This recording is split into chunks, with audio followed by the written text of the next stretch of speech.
planning to elope because my parents are trying to make me agree to letting my sister's boyfriend propose to my sister. Plus updates. Original post. Maybe this is the wrong place, but I'm going to explode with rage and disappointment at my family. My baby sister is the golden child. Or maybe that's unfair to say. She survived cancer when she was a child. It was the darkest period of my parents' life. I don't remember much of it because my parents shielded me from the horrific truth. I knew she was sick and I remember all my childhood spent in hospitals, but never did I know that my sister almost passed until many, many years later. I was 12 and she was 10. After she beat her sickness, she became the obvious favorite in the house. She got everything she wanted, and sometimes it was at my expense. I resented that, but I always heard that I was a naughty girl for being jealous of my hero sister. My sister grew up to be a brat. Now 20 years later, she is still bratty, although we get along a lot better than we were teenagers/young adults. My wedding is in July. Neither my fiancé nor I have the money for a big wedding, so we settled for a small wedding, about 30 people, at my fiancé's grandparents who own a beautiful house with lake view. My parents, when they heard this, said no way and offered to pay for a bigger wedding and better venue. We didn't agree at first, but later did as we did not want to disappoint them. It seemed like it was important to them. Then last week my mom invited me over. My dad, mom, and my sister's boyfriend asked me what I would think if my sister's boyfriend proposed to my sister during the wedding. So it becomes an engagement party as well as a wedding. Mom has seen reels on Instagram about people proposing to maid of honor/bridesmaids and thought it cute. And my sister is my maid of honor. I said no, that's ridiculous, and laughed. My mom was livid. She told me I was selfish and ungrateful, and I accused her of favoritism. I told her I always thought it was odd that she'd pay for my wedding, but now I know the reason why. She started crying and kicked me out of the house. Later, both she and my future brother-in-law sent me texts warning me from exposing their plan to my sister. My fiancé was disappointed, but not sure what we could do. My parents have spent almost $30,000 and it's too late to cancel. My mother called me today to plan a proposal, and I begged her not to ruin my day. She told me that since she was paying, she can make requests, and that I should let go of my jealousy and resentment towards my sister because she's innocent in all of this. But the thing is, this day will be about my sister. I told my fiancé to ask his grandparents if they're still willing to host my wedding. If they are, I'll revert to our original plan. If not, I'll just elope. Not sure yet if I'm going to tell my family and cancel the wedding or just let them have their grand proposal party. None of my family is invited to my wedding, including my sister. Thank you for listening. Now for the top advice before reading the updates. Uninvite them, go do the wedding at the grandparents' house, and let your sister and parents have a $30,000 engagement party. Great that your sister survived cancer, but your parents put you on a back burner your whole life. Now it's your turn to enjoy it. Do what's best for you. This is an awesome suggestion, because it's what they were planning all along. This is all very disturbing, and it reminds me of that story where a girl was graduating from college and her parents decided to go to her younger sibling's prom instead. WTF? What is wrong with some of these parents? That's messed up. And you were right, this was all pre-planned. If you do have it at fiancé's grandparents, will you invite your family? Seems they can't stand for you to be the center of attention even on a day you should be. I won't. I'm done. They have no right to try to force this on your wedding. I've had a lot of medical issues throughout my childhood, including cancer. And still as an adult, I always felt guilty that my little brother spent so much time in the hospital or staying with my aunts. Once I was healthier, we reverted the attention back onto him as the baby of the family. One year I was in the hospital with cancer and he spent his 7th birthday with our aunts. We had a mini party at a hospital on the weekend, and one of my dad's employees made him a WWE cake as a gift. Then, when I was back home, everyone decided to give him a big birthday at a park. He got a lot of gifts and felt a lot better about not spending his birthday with us. My parents always made sure we all had the same amount of attention and love. I'm sorry that your parents didn't do that for you. I don't blame you for inviting them to your wedding. This is supposed to be one of the happiest days of your life, and they don't deserve to be there if they can't let it be about you and your fiancé. Lots of comments seem to delight in the ways you can cause maximum pain to those who have offended you. Mostly, I want to say how sad I am that instead of looking forward to what should be a wonderful day for you and your future husband, that you are finding yourself having to do damage control and grieve broken relationships. I don't have any idea as to how you can fix this. Only thing that I do suggest is to do your best to come out of this being able to feel good about your choices, what you say and what you do. You don't have to make your family happy or do what they want. You are not required to have an ongoing relationship with them. You do have to live with yourself through the years. Do things in a way that makes you proud of you. Edit: I can't tell her since she has no idea her boyfriend is going to propose, and this would ruin the whole thing. At the same time, it would be ruined anyway when I elope and she wonders why. But as of this morning, my mom still says they're going ahead with the proposal even without my help. The original plan is that I would be the one making the speech and telling my sister there's a surprise for her, and today is about us to blah blah blah. And then her girlfriends and boyfriend do some rehearsed dance to their favorite song and then he proposes. If I know her well, she wouldn't mind being proposed to on my wedding day. So it's a lose-lose situation for me. Sometimes I think maybe I should agree and get it over with, but I'm so angry. And my fiancé actually doesn't want me to cave this time since we both were happy with the backyard wedding. We even asked mom to donate what she had planned on spending on a wedding to the Childhood Cancer Fund, in our names like what we've requested as a wedding gift from our guests, but she insisted on a party for the extended family. I had a back and forth texting with my future brother-in-law where he called me jealous and bitter. I have now blocked him. He texted my fiancé apologizing, but we didn't answer. My plan now is to get married a week earlier at my grandparents-in-law with 20 guests, because we have managed to change our honeymoon trip booking to be 3 instead of 2 weeks, with departure day the morning after the wedding. My mom's wedding party is already paid in full with no refund possibilities with such short notice. 3 weeks. That was the whole point, I think, to spring this information on me so close to the wedding date so I can't really do anything about it. Now they will have 1 week's heads up anyway when they see my wedding pictures on social media. They will probably just turn the wedding into an engagement party and have a blast. So it's a win-win, I hope. You could also turn it into a destination wedding without your family. Imagine them finding out you married someplace awesome and they weren't invited. Maybe get married on a beach where you wear a white sundress and any bridesmaids wear sundresses with tropical flowers? If your parents bought your wedding dress, I'd return it and get something for a more relaxed wedding. Let them see you marry in a dress that wasn't part of their manipulation. I really can't afford a destination wedding with a short notice. It would have been the ultimate revenge though. My dress is a gift from my mother-in-law. A very simple dress that probably cost $200 to $300, but it's so beautiful. Could you give us an update on how things are going? And now for the first update. I'm getting married on Saturday. I haven't told my family about it, and I won't. The last time I spoke to my parents was 5 days ago.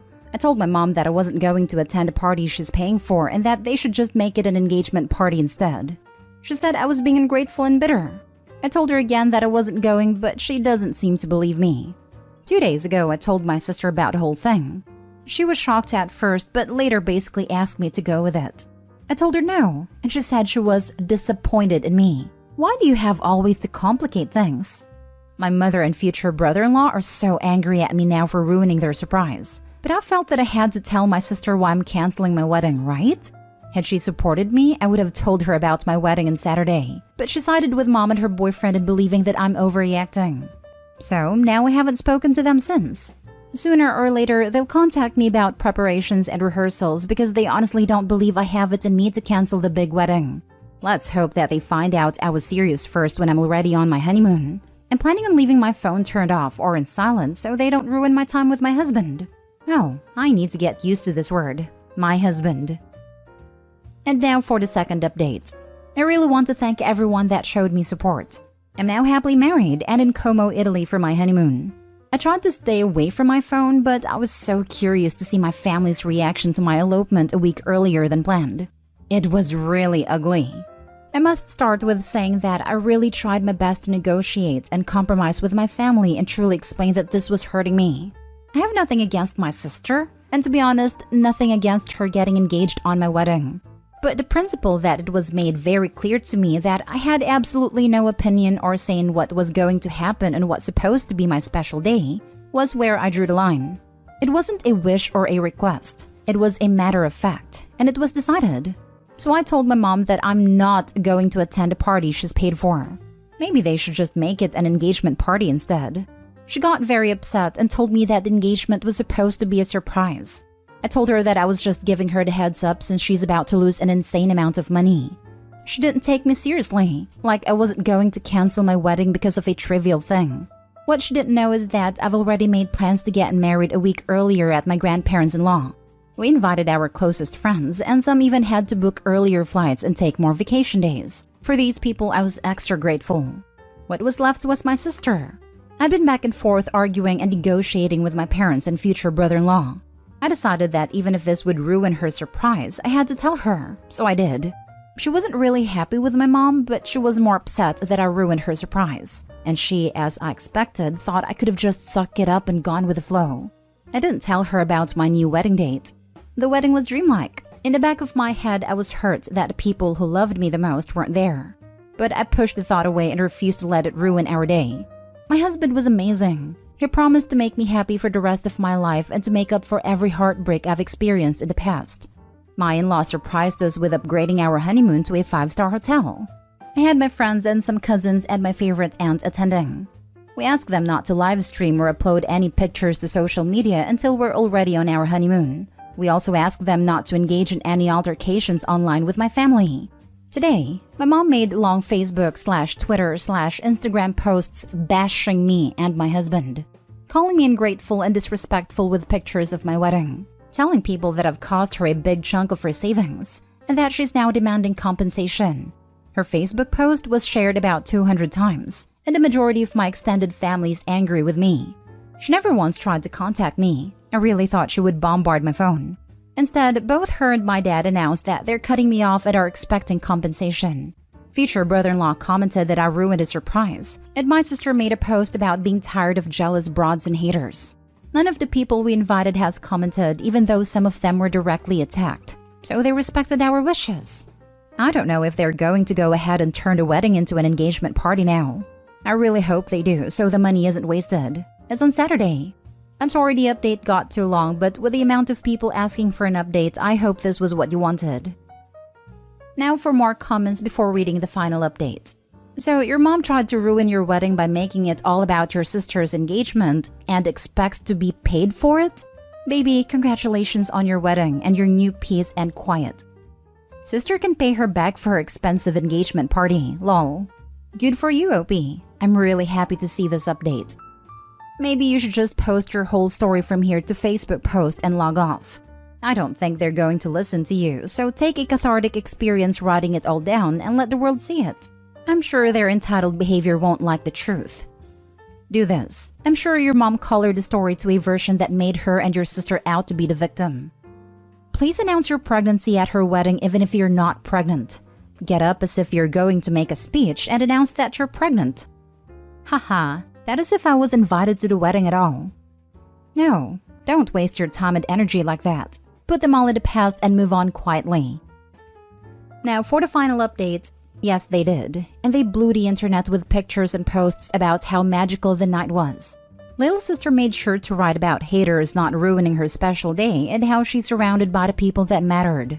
From what I gathered, about 30 to 40% of the guests that were invited showed up. This means they can't sue me for the wedding. So all is good. Now for the last story. Am I the a-hole for canceling the Airbnb and leaving sister-in-law basically stranded after she brought her dog? I booked an Airbnb retreat for me, my husband, my sister-in-law, and her husband about 4 months ago. The Airbnb was not dog-friendly and I made that perfectly clear, as my sister-in-law thinks her dog should be welcomed everywhere no matter the cost. She said she would find a dog sitter and I had no reason to question it. The Airbnb was out of state, about 15 hours away on a really nice beach in Tampa. My husband and I flew down and my sister-in-law insisted on driving, so she left roughly 24 hours prior to our flight. She said it was cheaper to drive than it was to fly. When my husband and I arrived, my sister-in-law and her husband were already sitting in the driveway. When they saw me pull in, she had asked if we got the keys yet, which we had because we met up with the owner along the way. And she said, "Oh good, give them to me quick so I can get Brute inside without being seen." I just stopped dead in my tracks and was like, "Are you freaking kidding me right now?" She kept saying things like, "What? I couldn't find anyone to watch him." Or, "He is old and housebroken." I don't know why anyone would be ignorant enough to say no pets allowed. And basically it just kept making excuses as to why she was in the right. My husband is just sitting there completely dumbfounded and shaking his head. I just went back in my rental car and left. I got a refund from Airbnb and dropped the keys off with a woman and explained the situation. She told me I could still stay there because I've been honest, but I told her no, the place was too big for just my husband and myself. We ended up staying at a significantly less expensive hotel. I paid almost $4,000 for the week for the Airbnb, but only spent $1,800 for the week at a hotel. During this whole time, my sister-in-law is blowing us up saying she can't afford to stay down here. My husband and I make a lot more than sister-in-law and her husband, so we had agreed to pay for everything. And says she didn't bring anything with her to snack on and couldn't afford the prices of goods here and whatever. I just straight up ignored her, because in my eyes, she tried ruining my trip that I 100% paid for. My mother-in-law's down on our throats now, saying the least we could have done was give them some money for food, instead of leaving them stranded. But I told her, nope, they can just drive back home and get food there. Am I the a-hole? Now for the comments. Not the a-hole. If a person can't find a dog sitter, they stay home. If a person can't afford snacks or food, they absolutely have zero excuse for going on vacation. Sure, but who goes on a road trip with no snacks? Sister-in-law's full of it. They ate the snacks and are trying to score pity money. Not the a-hole. She ruined her own plans by refusing to follow explicit rules that she clearly knew she was violating. She left the day before you, so she had plenty of time to discuss bringing the dog if she really had issues finding someone to watch it. It seems to me that she never seriously considered leaving the dog behind, and thought she would get away with it if she didn't mention it before arriving. She left early so she could drive down with the dog. She had no intention of leaving it behind. Update. Am I the a-hole for not letting my sister see her kids? Original post. I, 28 female, obtained custody of my sister's 35 female kids, 9 male, 4 female, 2 female. Back in 2018, after she left them alone for 2 weeks to go on a trip. Read drug bender. Of course, this was a huge transition for the kiddos. They had to be moved schools and daycares and of course couldn't see their mom anymore. Now, the kids are doing better and definitely lead happier lives. Recently though, my sister was released from prison and wants to see the kids again. She called me, begging to have a visit with them and telling me that I could give them back because she was out of prison now. I've had a talk with a 9-year-old, and he says that he doesn't want to see his mom yet and that he still hates her for leaving him alone. The girls have no memories of her, and the smallest one was only 3 months old the last time she saw her. I do feel like I could have helped them foster a better relationship with her, but I don't want to force the oldest into meeting with her when he absolutely doesn't want to. Still, my close family has told me that the oldest son doesn't know what he's talking about. It is my fault that the little ones don't remember their mother because I didn't take them to see her when she was in prison. They also told me that it's my responsibility to force them to meet her, even when they don't want to, because that's what's best for them, and they shouldn't grow up without their mother. So am I the a-hole? Edit. I have spoken to a professional about this, specifically the oldest therapist. They have advised that it should be up to him. I just want to know if I'm being a jerk to my sister. Also, I have adopted the kids and have full custody of them.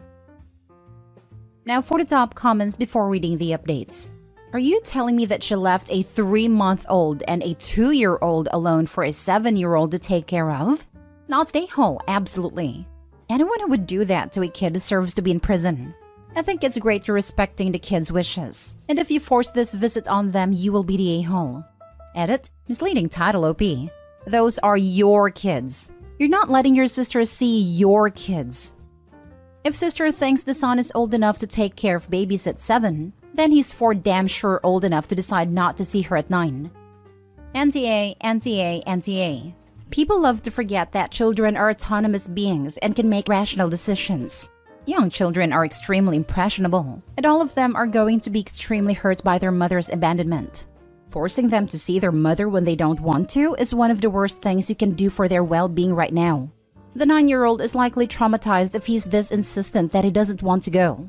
Your family is understandably going to want to fight you for this, since you obtained custody from your sister.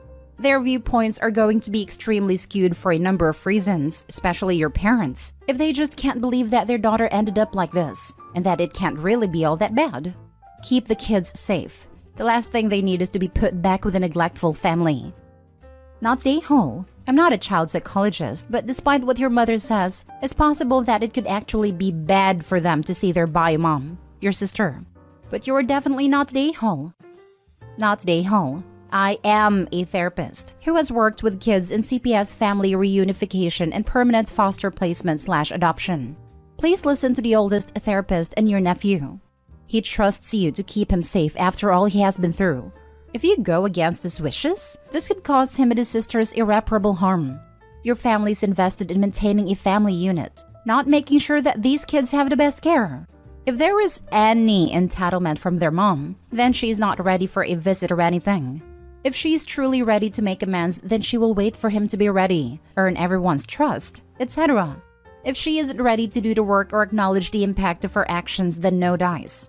Please protect them, even if it means going against the rest of the family's wishes.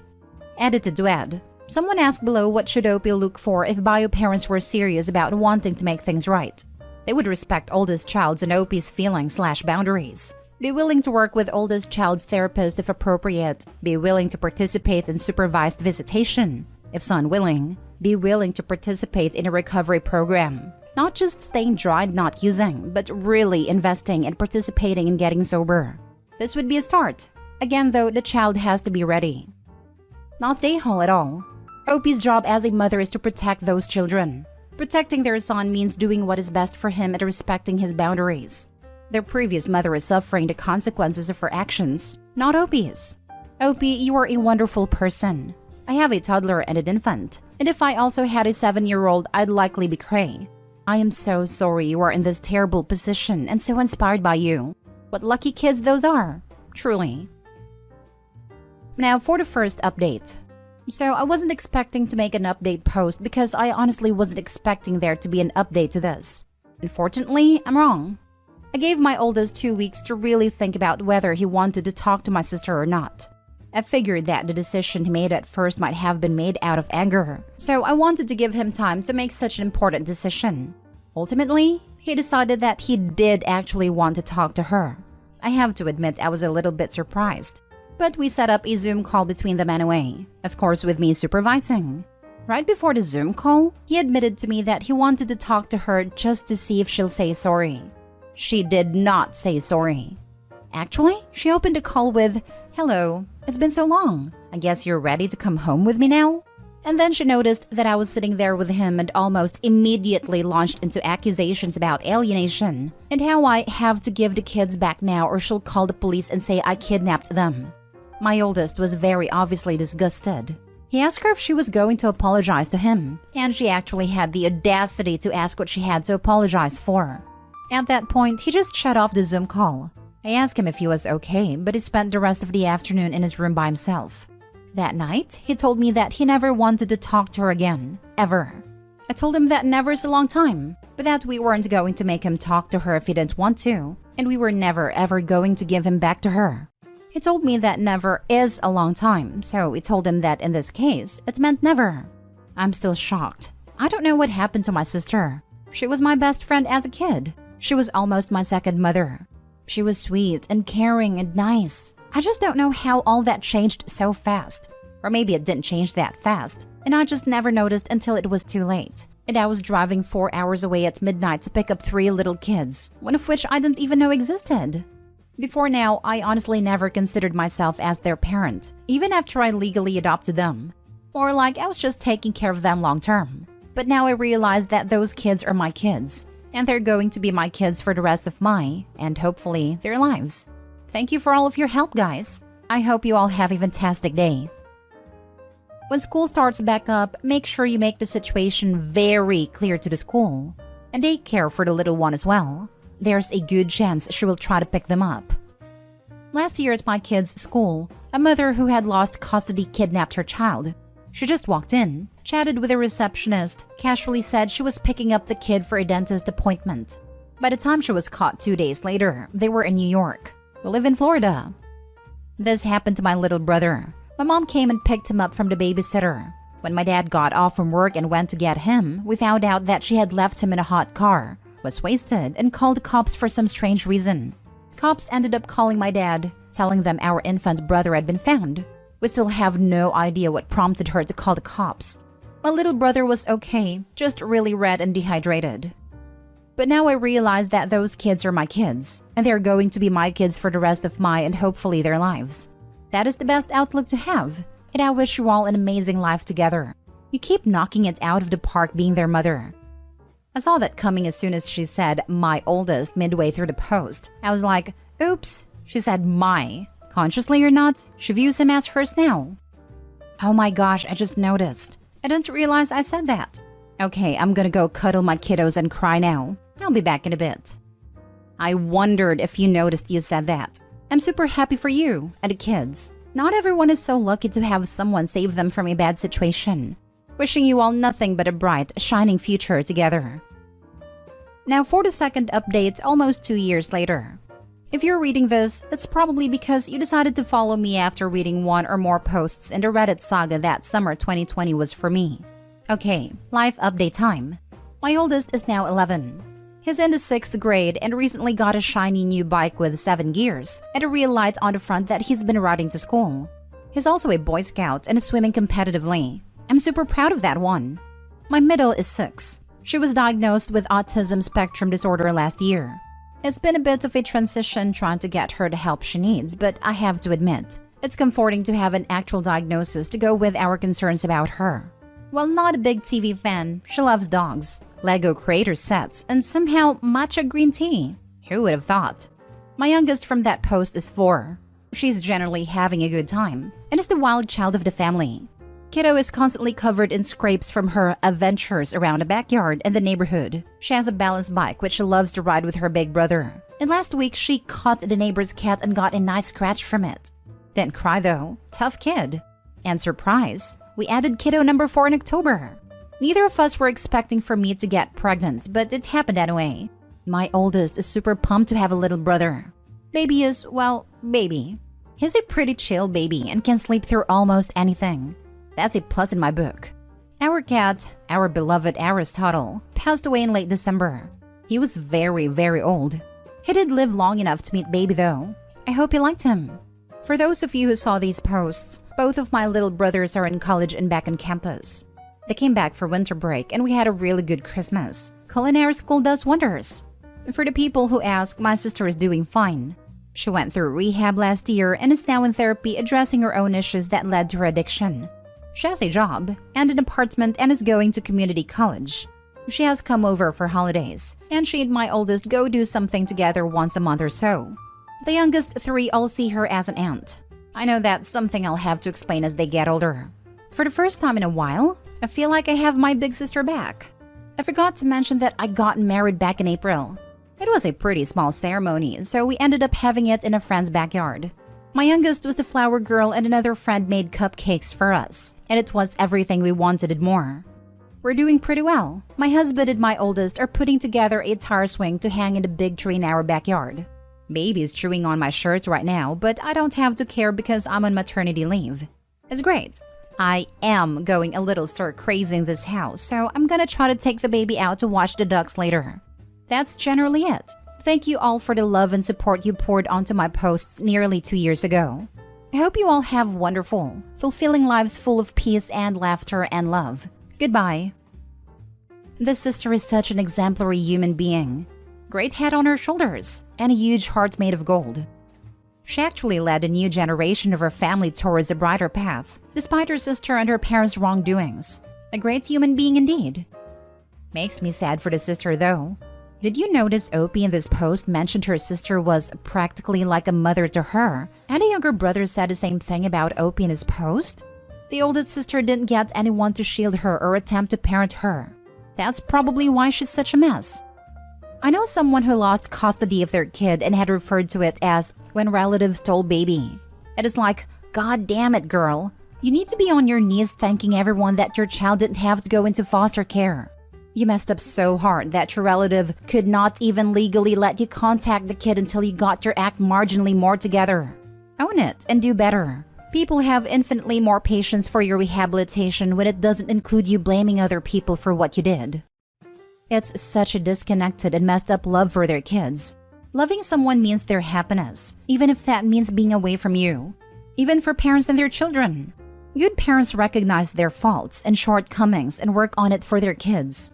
The mental distortions going on are immense and absurd to not be able to feel grateful for people taking care of your kids when you legally or otherwise cannot. So many people just see their kids as property. Often, when people talk about protecting children, It has nothing to do with what's best for the children as actual human beings. It's just about protecting the parents' ownership. Now for the last story. Am I the a-hole for dropping my sister's kids at a child-free wedding that she was at? To make a long story short, I, female 25, am a medical student. My free time is very limited and I have lots and lots of commitments. My sister, female 33, has 3 kids all under 10, and she often expects me to babysit for her, which isn't the main problem, but she drops them off at random times with very short notice, or no notice at all. The other day, she called saying she was on her way to drop the kids off at my place, because she was attending her friend's child-free wedding and she couldn't take the kids with her. I had a huge argument with her on the phone because I had to study for my upcoming exam, but next thing I knew, the kids were at my doorstep. And she was already back in the car, then drove off with her husband. I was so angry I couldn't handle it. I decided to get dressed 30 minutes later and take the kids right where their mom and dad were. I drove them to the wedding, which was at her friend's house, and had them go in. The men there tried to stop the kids, till my sister and her husband came rushing. My sister was shocked. She started shouting after me, but I quickly got into the car and drove off. I went home and she started calling me. After she realized I wasn't going to pick up, she sent few texts calling me unhinged and a freaking witch for putting her in this situation and embarrassing her in front of her friends. She mentioned that by bringing the kids to the child-free wedding, I disrespected her friend, which affected their relationship and caused her and her husband to go home and miss out on the rest of the wedding. Her husband called later, and I picked up thinking he'd speak to me irrationally like he always does. But he scolded me, saying that it wouldn't hurt if I kept the kids for a few hours, and then expressed how disappointed he was, and how selfish and petty I was to do this to my sister and her kids. Now, I'm thinking I should have sucked it up for a few hours. Am I the a-hole? Now for the top comments. Not the a-hole. Your sister dropped her kids off at your house without prior arrangements, assuming you had nothing else to do. She thinks she's entitled to everyone else's time and help. Hint, she's not. You didn't do this to your sister. She did it to herself. She knew she had a wedding to attend and should have arranged with you in advance or hired a babysitter. You did not disrespect her. On the contrary, she disrespected you and doesn't value you or your time. She and hubby decided to be parents. It's their responsibility to take care of their children and not dump it on someone else when it is inconvenient for them. Let's not forget that OP may not even be home whenever these unexpected tests/drop-offs occur. Not the whole OP. And weddings don't happen last minute. It's a planned event. You make children arrangements in advance in order to attend. Absolutely no reason for the parents to drop the kids off last minute unless they're entitled a-holes. OP, not the a-hole. Not the a-hole. You were very nice to them. The other option would have been to call CPS. Yes. I also want to point out that the sister probably had some sort of prior notice that her friend was getting married, and that the wedding was also child-free. She most likely had plenty of time to ask the OP if they were available to babysit, and if not, to find another form of childcare. The sister is a huge a-hole.